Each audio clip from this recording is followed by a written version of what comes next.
everybody. Welcome back to another episode of Sunday on the Bench. It's actually Sunday on the couch this week. Been a little bit under the weather in more ways than one here. We've had some pretty good weather move through, and also a little bit under the weather midweek. But we're better now, and the temperatures are rising but still very cold. But we've got some really awesome updates this week, so I hope you follow along, and thank you for tuning in again. So part of the reason that we were on the couch is because there's multiple projects going on this week, because this needed a lot more attention than what I thought it did. This is my Rovan GT360, and it is an absolute blast. It's a great car for the money.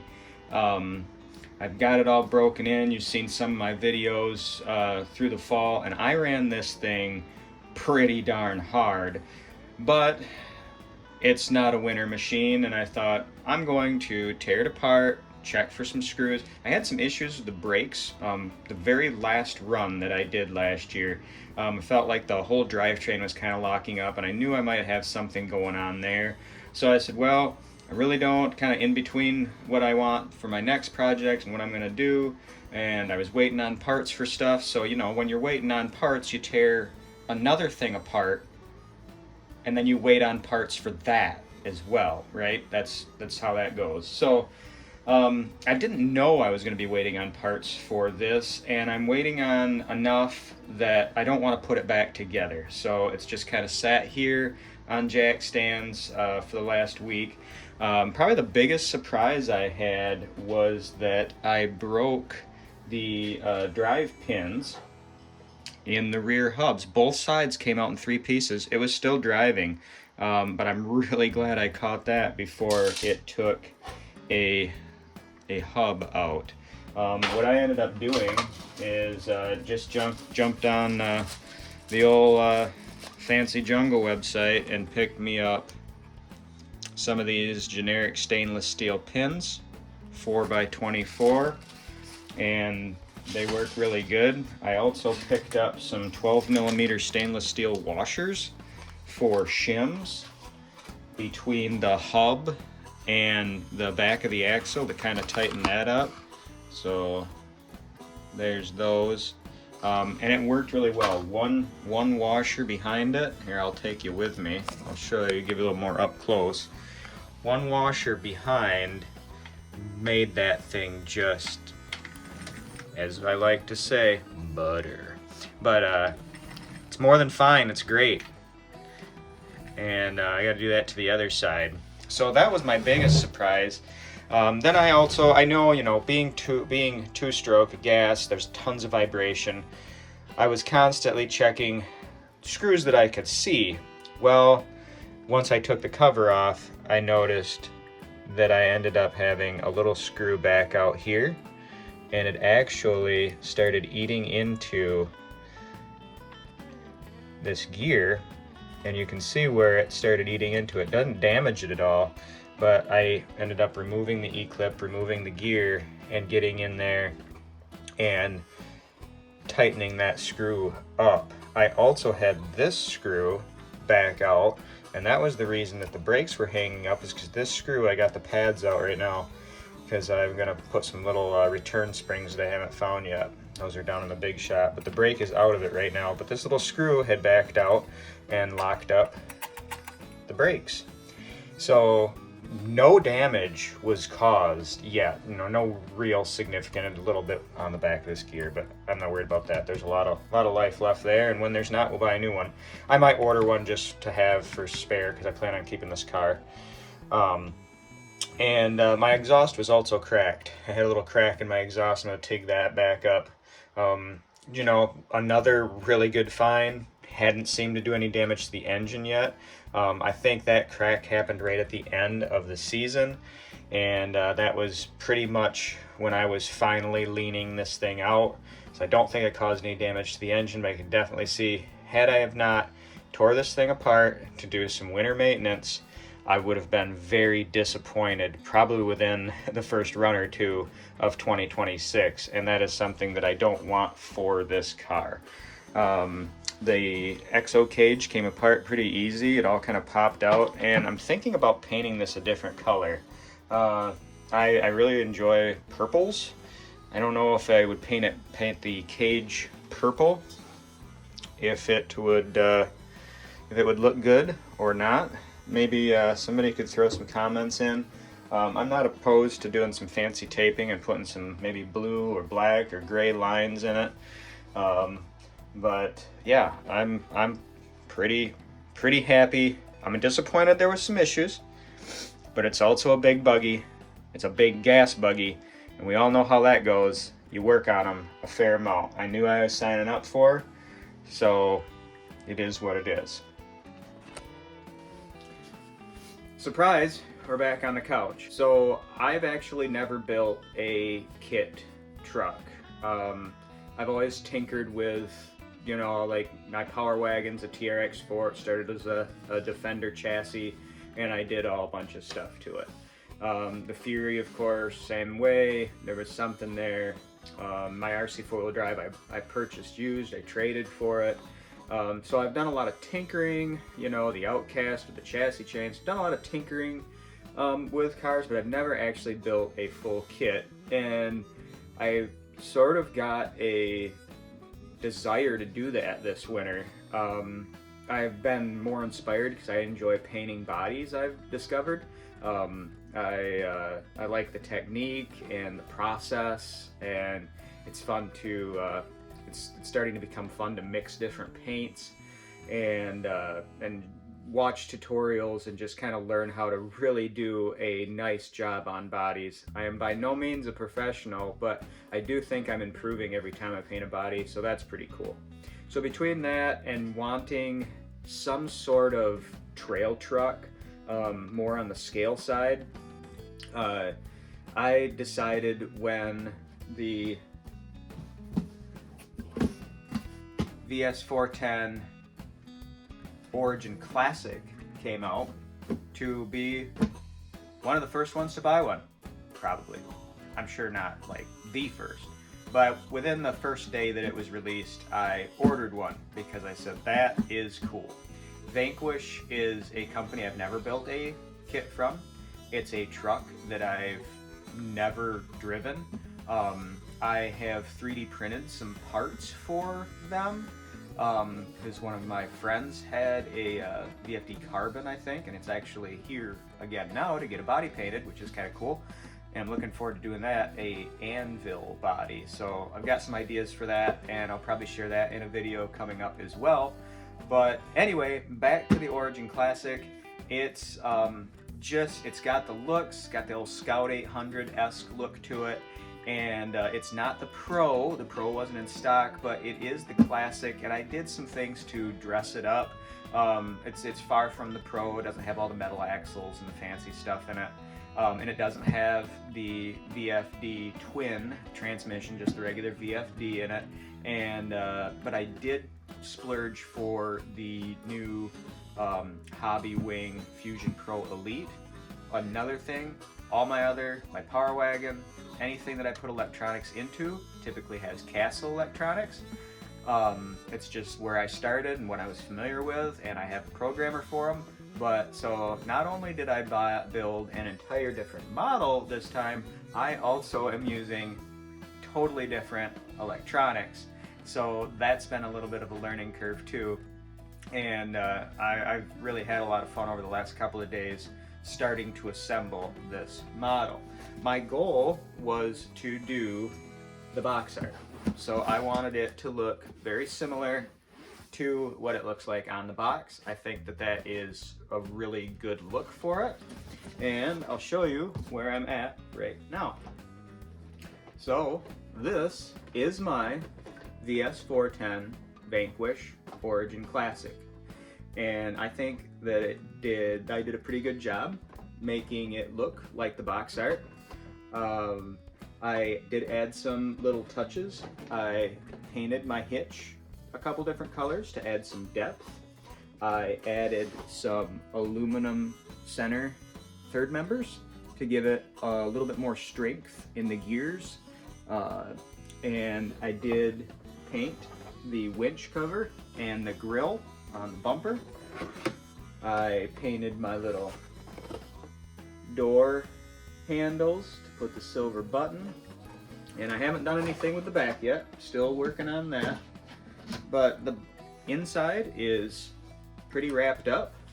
You can see the Fusion Pro Elite in there, NSDRC servo, and added some accents to the little fuel cell in the back, added an accent to the shift cover, which I will be replacing when the interior comes out for this. I plan on putting the interior in it, which will then change the, I'll probably cut out the tin of the windows and make it look like a window is halfway down, things like that. But I really like how this Fusion Pro Elite went in. It is a little shorter in there, so it doesn't have any clearance issues. And I'm not sure if I'm going to try to 3D print an engine to put my electronics in. Right now I've got my cables ran underneath the battery box, and I'm going to have to get a couple of servo extenders, wire extenders, to go back to my receiver. But I am really happy with this. Probably the funnest part was building the transmission. It's very scale. It's got a lot of gears in it and a lot of pins, and yeah, kind of takes me back to my former glory when I used to work on transmissions for a John Deere dealership. So, of course, nothing like it, but it kind of, you know, all the gears and all that stuff made it fun. No rock lights yet, no light kit yet. Gonna do my own thing probably for the light kit, but having a ton of fun with this. So that being said, today's little project is going to be mounting up some wheels and tires for this VS410 Origin Classic. Big name. But I originally bought some of the Trio beadlock wagon wheels, and in white. They have not came yet. I realized that they weren't gonna come anywhere close to this weekend, so I bought a set of black ones off of Amazon. So I have those, and I also ordered 4 of the Toyo Open Countries. I think that's what I got. Yeah, the older style Open Country with less of the sidewall art on them. And they sent me 1 package instead of 2. So today's little project is we are going to put 2 tires and 2 rims together and set it on the side of this thing and see how they look. I really think I want white wagon wheels, or the white steely wheels. I call them wagon wheels. They're not wagon wheels, they're the steelies. I really think I want the white ones on this with the black centers, but we'll see what they look like with the black steely wheels and red center caps, and yeah, see where it goes from there. So without further ado, let's get to doing a little bit of wrenching and see what they look like on the new Origin. All right, let's get to unboxing this stuff. I'm really excited to see what these look like. Hopefully it looks the way I want it to. I wanted a little bit shorter sidewall tire, and these might be it. So nice tread, not a real fancy sidewall. Wanted to go a little bit more of a scale look. That is the part number if you're curious. And here are the black steely Trios. Part number if you're interested. And like I said, don't really think I'm going to want whites, but let's put a couple of these wheels on and let's see. And this is also the first time that I've used a Trio beadlock wheel. Excuse me. And boy, they've got some nice heft to them, and they sure are neat. They really kind of bring you back to the old school steely wheel look. So, except they've got a little bit different hardware. For the hub, they're using these little hex, kind of like my Boom Racings, but they did not supply a tool with that. So hopefully in my little toolkit over here, hopefully we've got something. I think we do. So let's get these cut open. Kind of like this though. Look at there. Keep all of our screws together today. The only screw loose will be mine. In my head.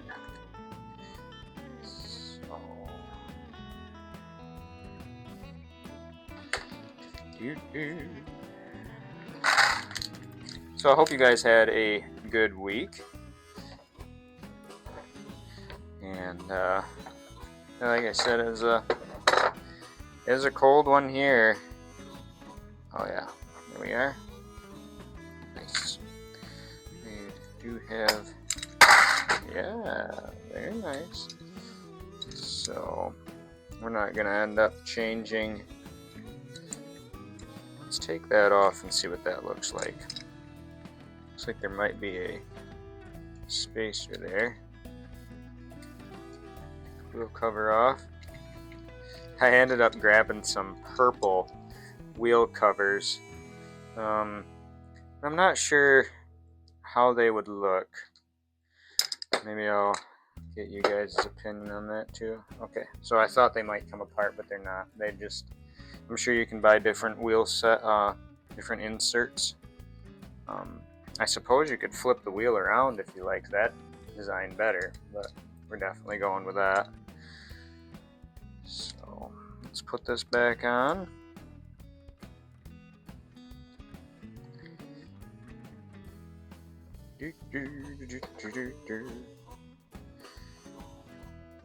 Yeah, these the hardware on these is really nice.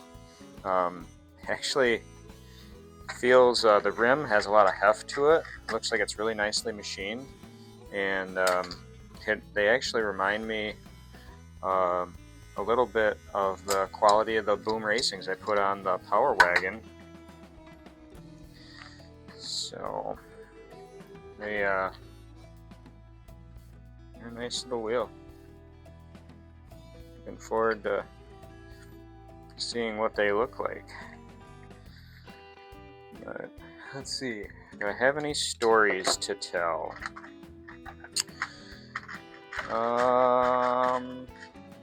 So one thing that I did notice is these are a simulation 5-lug bolt pattern. I really would have liked them to be 6, but that's alright.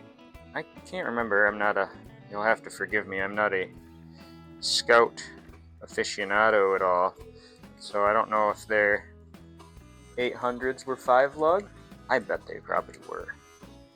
I bet they were. And then their heavier duty ones, of course, I'm sure were 8-lug. I know those old Scouts have quite a following. I do like the body style of them.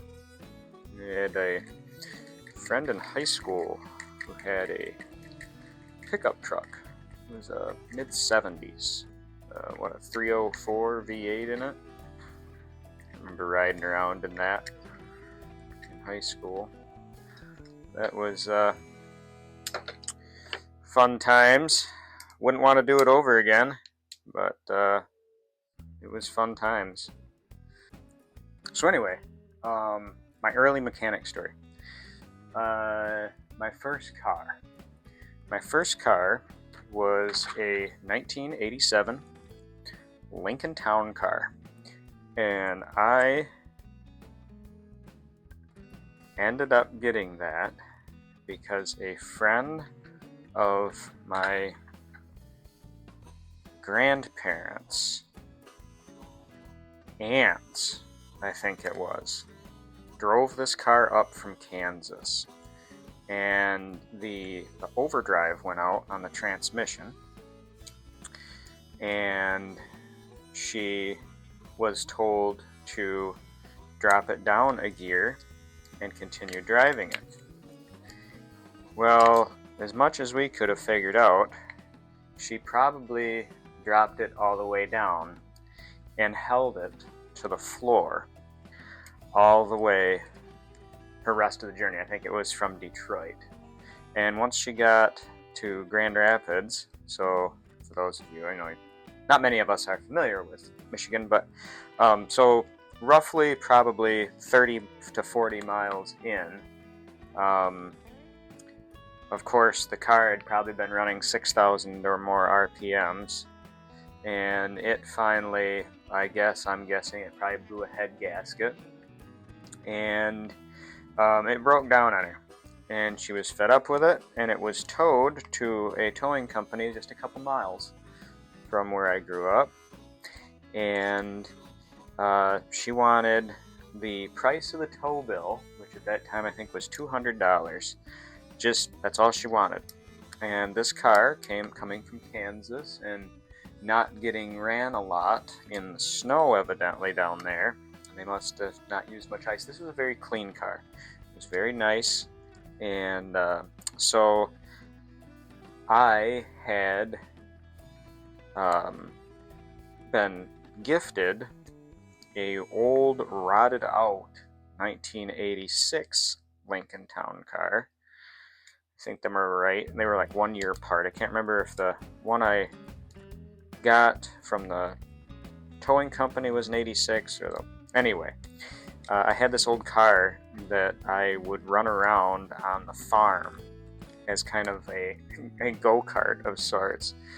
And so I was old enough to start taking driver's lessons, and my father and I took the good motor out of the old field car that we called it, my old Lincoln, and put it into this really nice old Lincoln. So I ended up with a 80s Lincoln Panther body old town car for about $1,000. When we rebuilt the motor, my dad helped me, and that was kind of one of our big wrenching projects out of a little 24 by 24 garage. And so I remember, well, actually, no, we just swapped the motor. We didn't even work on it at that point. We just swapped the motor, and the motor, the field car motor, I mean, I had been not nice to this thing. You know, young boy in a car running through the hay fields. You know, we used to have this little go-kart oval track, and we'd run the car on it. Oh my gosh. Very blessed to grow up that way, but it was a great time. So anyway, we swapped that motor, and I drove it through high school, and I ended up my senior year really doing some things I shouldn't have done with it, and you know, bonfire parties and running through cornfields, and you know, being a young man, and then, you know, maybe or may not have engaged in some you know, competitions with friends when we met them on the street. And even though it was just an old town car with a 302 in it, it would still move. It would go quite well down the road. Well, one day I held it to the floor a little too long, and I came home and it was rattling. And I remember my dad saying, "I know what that rattle is." Because, of course, he'd probably done the exact same thing when he was a young man. He didn't probably, I know he did. And he said, "Yeah, I think it's time to rebuild it." So I parked it, and when I graduated, I took some of my graduation gift money And see, I'm putting the dot on the inside so we won't see them. I think that'll look good. But so I took some of my graduation money and I rebuilt the motor and had the car repainted. Since it was pretty rust free, it was pretty faded out, had some clear coat issues, a little bit of rust towards the bottom. So I had the car repainted, rebuilt the motor, and that's what I drove back and forth to college most of the time. And it was a cool old car. And ended up, of all things, lightning struck it, and then it got stored outside, and the body kind of got scratched up pretty bad. But it did get sold to a collector. So maybe it's still alive. And I had a lot of fun with that old car. It was quite the first car for a young man, and I was very, very fortunate that I walked into deals like that. Not many could, right? So, man, my eyes and the light that is not real great. It's got to be right there.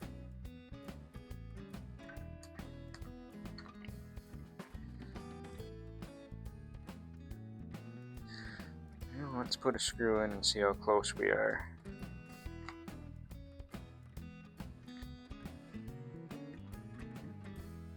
I think we grabbed one. That's good.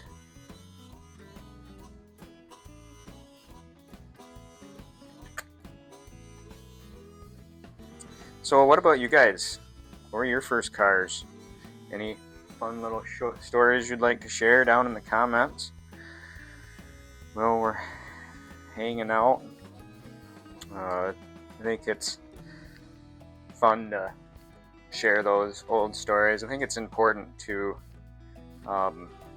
share and remember the times. You know, I mean, so much anymore, it's all very instant gratification, and you snap a picture and you post it on social media, and then literally less than a day it's forgotten. You know, it's covered up with a bunch more pictures and more experiences, and we're just always in search of that new experience, that new great thing.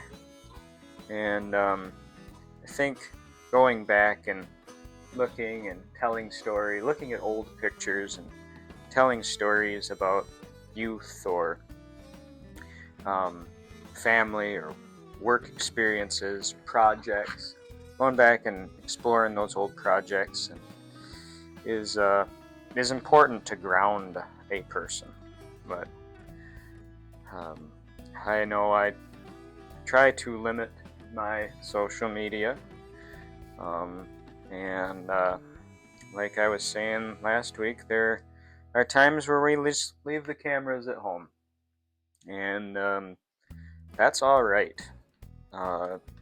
Enjoy what you have, enjoy what's in front of you right now, and it's all right to reminisce about the past and think about all the things that you've already accomplished in your life. Goals are great, but looking back and I'm just kind of looking at, oh, that's right, I was going to grab those purple. I was going to grab them purple ones and put a purple one on a wheel. I don't know. I almost want to do something to incorporate a little bit of purple on that body, but I really wanted to do the box art first. And I'm sure as well as along, you know, what am I trying to say? Toys evolve. You know, our projects will evolve. So,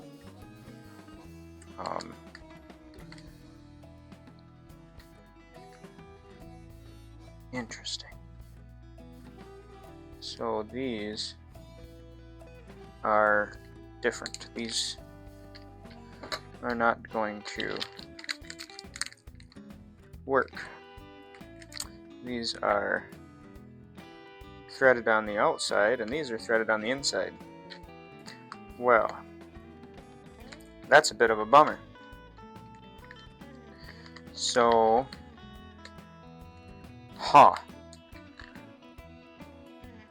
interesting. So they want you to put these caps. Well, these will not work because they're even going to be too small for that hull. So we got red ones, and if we want a different color, I think we're going to be... Oh, I'm a goofball. Well, no, I'm not. I'm still not, because we got to put the center in here, but that's not going to fix anything. It's still threaded on the outside. So it is what it is. We're going to have red, or we're going to have to paint the red ones a different color, which isn't an impossible task for sure. We're pretty familiar with painting at this point. But a little bit of bummer. These, I actually might put those on my RC 4-wheel drive, because these will work on that, I think, on those wagon wheels. I don't have any covers. If you're curious what the part number is, that's those, but they will not work with the new Steely wheels.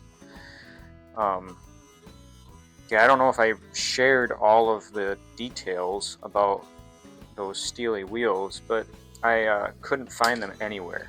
I went right to Treel's website, and I bought them right on their website, and it said like 3 to 5 day shipping.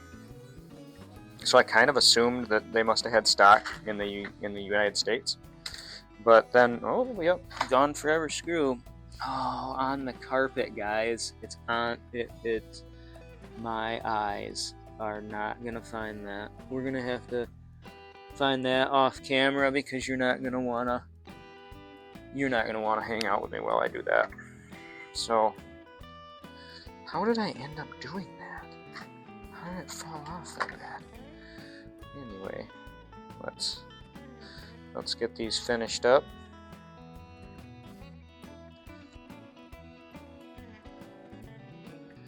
And put them on the truck and see what they look like. Which we're only going to be able to do it on one side. That's okay. You get a good idea.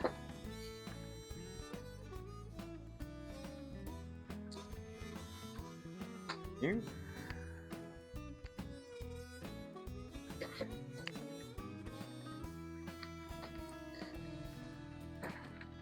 Alright, let's see how appropriate these are going to be. I have a feeling they're going to be very nice.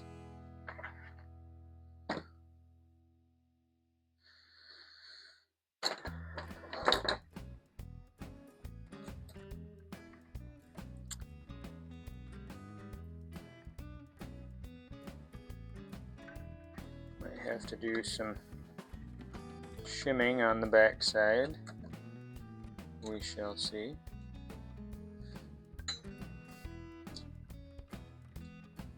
This is exactly the look I was going for, though.